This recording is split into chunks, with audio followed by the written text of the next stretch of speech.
ଜବାହରଲାଲକୁ ନିମନ୍ତ୍ରଣ କଲା। ଜଗନ୍ନାଥକୁ ନିମନ୍ତ୍ରଣ କଲା। ଜବାହରଲାଲ ଯେତେବେଳେ ଆସିଲା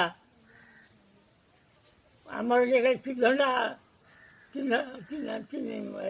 ଜଗନ୍ନାଥ ପତାକା ଦେଖେଇଲେ ସେ କଳା ପତାକା ଦେଖେଇଲା। ଚାଲିଗଲା କଳା ପତାକା। ସେଠୁ ଜବାହରଲାଲ ଉପରକୁ ଗଲେ। ଗଲାବେଳକୁ 10 ପେୟାର ନା 20 ପେୟାର ଖାଲି ଜୋତା। ଏବେ ସେଠୁ ଜବାହରଲାଲ ଉଠି ଗଲା। ସୁନାରେ ହଉ ବା ରୂପାରେ ହଉ ଜୁତା ହିଁ ଜୁତା। ସୁନାରେ ହଉ ବା ରୂପାରେ ହଉ ଜୋତା ପାଦ ତଳେ। ସେ ମୋ ପାଖେ ସେ ଆଣି ମୋତେ ଦେଖାଉଛି। ଜବାହରଲାଲ ଗଲାବେଳକୁ ସବୁ ଯାହା ହଉ ଲୋକ ପ୍ରାୟ 15-20 ହଜାର ଲୋକ ହେଇଥିଲେ।